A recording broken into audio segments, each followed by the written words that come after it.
بسم الله الرحمن الرحيم يا أيها الذين آمنوا استعينوا بالصبر والصلاة إن الله مع الصابرين ولا تقولوا لمن يقتل في سبيل الله أموات بل أحياء ولكن لا تشعرون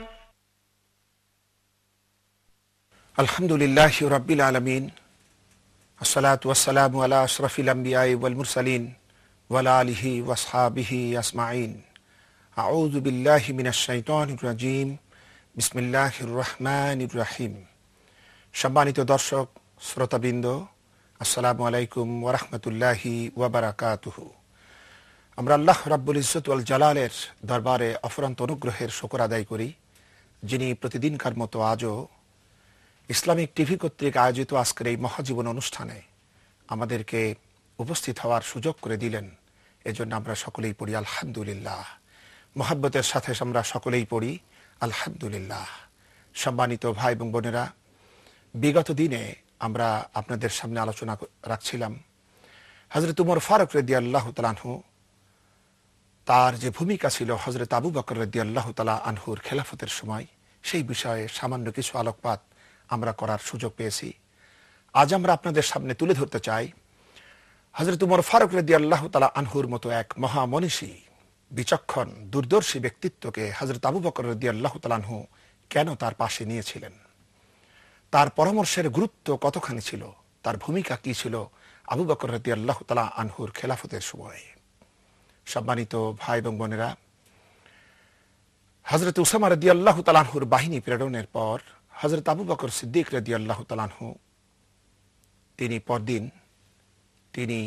পূর্বে যে ব্যবসা করতেন, কাপড়ের ব্যবসা, সেই কাপড়ের বড় একটা গাঁঠি মাথায় নিয়ে তিনি চলছেন বাজারের দিকে। রাস্তার মাঝে দেখা হয়ে গেল হযরত উমর ফারুক রাদিয়াল্লাহু তাআলা আনহুর সাথে। তিনি অবাক হয়ে জিজ্ঞাসা করলেন, ভাই আবু বকর, আপনি মাথায় এত বড় একটা বোঝা নিয়ে যাচ্ছেন কোথায়? তিনি বলছেন, আমার যে পূর্বের যে ব্যবসা ছিল সেই ব্যবসা করার জন্য যাচ্ছি। তিনি বললেন, এটা কিভাবে সম্ভব? খেলাফতের এত বড় গুরুভার আপনার উপরে আরোপিত হয়েছে, এই অবস্থায় আপনি যদি আপনার ব্যবসা করে বেড়ান তাহলে খেলাফত চলবে কি করে? হযরত আবু বকর সিদ্দিক রাদিয়াল্লাহু তাআলা আনহু বললেন, উমর, তাহলে আমি আমার সংসার, সন্তান, সন্ততি নিয়ে বাঁচব কিভাবে? হযরতে উমর রাদিয়াল্লাহু তাআলা আনহু পরিস্থিতি বুঝে তিনি তাকে সাথে নিয়ে চললেন ইসলামের এই সুন্দর রাষ্ট্রটির অর্থ মন্ত্রণালয়ের দায়িত্বশীল সাহাবী হযরত আবু উবাইদা রাদিয়াল্লাহু তাআলা আনহু, যাকে অর্থমন্ত্রী আমরা বলতে পারি অথবা খাজানচিও বলতে পারি, তার কাছে গিয়ে তিনি এই সমস্যার কথাগুলি রাখলেন এবং সকলে মিলে পরামর্শ করে ইসলামের এই প্রথম খলিফা হযরত আবু বকর সিদ্দিক রাদিয়াল্লাহু তাআলা আনহুর জন্য একটি নির্দিষ্ট সম্মানী নির্ধারণ করে দেয়া হলো। মুহাজ্জির সাহাবীদের ভিতরে সব থেকে ধনীর সমতুল্যও নয়, আবার সব থেকে দরিদ্রের সমতুল্যও নয়, একটি মধ্যম পন্থার ভিতর থেকে যেটা হয় এরকম একটা সম্মানী তার জন্য নির্ধারিত করে দেয়া হলো, যাতে রুটি রুজির কারণে খলিফাকে ব্যস্ত হতে না হয়। তিনি যাতে তার যোগ্যতা, মেধা এবং সম্পূর্ণ মনোযোগ দিয়ে এই ইসলামী খেলাফতকে তিনি যাতে পরিচালনা করতে পারেন।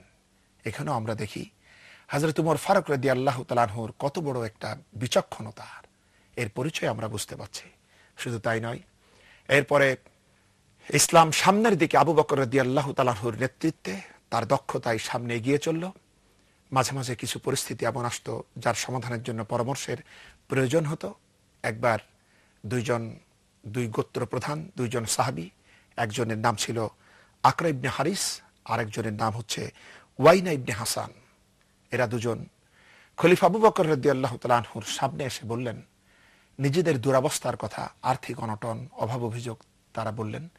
বলে তারা দাবি করলেন আমাদের জন্য সরকারি কিছু খাস জমি আমাদের নামে বরাদ্দ করা হোক, যেটা চাষাবাদ করে আমরা আমাদের আর্থিক অবস্থা ভালো করতে পারি। হযরত আবু বকর সিদ্দিক রাদিয়াল্লাহু তাআলা আনহু ছিলেন অত্যন্ত রহমদিল, নরম মানুষ। তিনি তাদের এই প্রস্তাবে তাদের জন্য কিছু জমিন তাদের জন্য বরাদ্দ করলেন, কিন্তু সেই দলিলে সাহাবাদের ভিতরে উচ্চপদস্থ সাহাবীদের স্বাক্ষরের জন্য জায়গা রাখা হলো, কিন্তু হযরত ওমর ফারুক রাদিয়াল্লাহু তাআলা আনহু তখন এখানে ছিলেন না। তার জন্য ওই দুইজন সাহাবী আকরা ইবনে হারিস এবং ওয়াইনা ইবনে হাসান এরা অপেক্ষায় থাকলেন হযরত ওমর ফারুক রাদিয়াল্লাহু তাআলা আনহুর আগমনের। কিছু পরে হযরত ওমর ফারুক রাদিয়াল্লাহু তাআলা আনহু এলেন এবং তিনি তার কাছে এই সরকারি জমি নেওয়ার এই দলিল পেশ করা হলো স্বাক্ষরের জন্য। তিনি দলিল দুটি পড়া মাত্রই ছিঁড়ে ফেললেন। এই দুজন সাহাবা অত্যন্ত ক্রুদ্ধ হলেন এবং বিরক্তি স্বরে, তারা বিরক্তি ভরে আবু বকর সিদ্দিক রাদিয়াল্লাহু তাআলা আনহুর দরবারে উপস্থিত হয়ে, আর তখন দরবারও ছিল এই মসজিদে নববী, মসজিদকে এই ইসলামের সকল কাজে তখন ব্যবহার করা হতো। এটাই ছিল পার্লামেন্ট, এটাই ছিল বঙ্গভবন আমাদের ভাষায়, এটাই ছিল ইসলামের মূল শক্তি কেন্দ্র। এখানে তারা হযরতে খলিফাতুর রাসূলুল্লাহ সাল্লাল্লাহু আলাইহি ওয়াসাল্লাম হযরত আবু বকর সিদ্দিক রাদিয়াল্লাহু তাআলা আনহুর সামনে গিয়ে তারা ক্রুদ্ধতা নিয়ে বললেন যে খলিফা আপনি না উমর রাদিয়াল্লাহু তাআলা আনহু। হযরত আবু বকর সিদ্দিক রাদিয়াল্লাহু তাআলা আনহু তাদের এই ক্রুদ্ধতার কারণ জানতে চাইলেন। তারা তখন পরিস্থিতি ব্যাখ্যা করলেন। এরপরে হযরত ওমর ফারুক রাদিয়াল্লাহু তাআলা আনহুর সাথে যখন খলিফা আবু বকর সিদ্দিক রাদিয়াল্লাহু তাআলা আনহুর দেখা হলো, তখন তাদের ভিতরেও কিছু কথাবার্তা বিনিময় হলো এবং হযরত ওমর ফারুক রাদিয়াল্লাহু তাআলা আনহু অত্যন্ত বলিষ্ঠতার সাথে এটাই বললেন যে ইসলামের এমন একটা সময় ছিল যখন কিছু কিছু গোত্র প্রধান, গোত্রপতি কিছু সংখ্যক শক্তি সম্পন্ন লোকদের সহানুভূতি পাওয়ার জন্য, তাদের মন জয় করার জন্য রাসূল পাক সাল্লাল্লাহু আলাইহি ওয়াসাল্লাম ইসলামের স্বার্থেই তাদেরকে কিছু কিছু জিনিস দিতেন। কিন্তু তোমরা দুজন শুনে রাখো, আজকে ইসলাম তার বিজয়ের ময়দানে অগ্রযাত্রা শুরু করেছে। আজকে কারো মন জয়ের কোনো পরোয়া ইসলাম করে না। সুতরাং তোমাদের ইচ্ছা, তোমাদের মর্জি, ইসলামে থাকলে থাকো, নতুবা ইসলাম থেকে বের হয়ে যাও। এজন্য আমরা কখনো তোমাদেরকে জনগণের এই সম্পত্তি, যার হক হচ্ছে সকল জনগণ, এটা কোনো ব্যক্তি মালিকানায় আমরা দেব না। খলিফা আবু বকর সিদ্দিক রাদিয়াল্লাহু তাআলা আনহু হযরত ওমর ফারুক রাদিয়াল্লাহু তাআলা আনহুর এই যুক্তিকে তিনি উপলব্ধি করতে পারলেন এবং তিনিও তার সিদ্ধান্ত পরিবর্তন করে তাদেরকে আর এটা দিলেন না। কারণ চিরকালই শাসক বর্গের পাশে এমন কিছু লোক থাকে যারা তাদের প্রভাবকে খাটিয়ে শাসকদের কাছ থেকে কিছু জিনিস ব্যক্তি স্বার্থে তারা আদায় করতে চায়। হযরত ওমর ফারুক রাদিয়াল্লাহু তাআলা আনহুর এই উপযুক্ত পরামর্শের কারণে তাদেরকে থেকে বঞ্চিত রাখা হলো এবং হযরতে আবু বকর সিদ্দিক রাদিয়াল্লাহু তাআলা আনহু আল্লাহ পাকের শুকর আদায় করলেন। সুতরাং তার পরামর্শ হযরত আবু বকর সিদ্দিক রাদিয়াল্লাহু তাআলা আনহুর কর্মতৎপরতার উপরে কতখানি প্রভাব সম্পন্ন ছিল এবং কতখানি কল্যাণবহ ছিল, এটা আমরা জানতে পারি।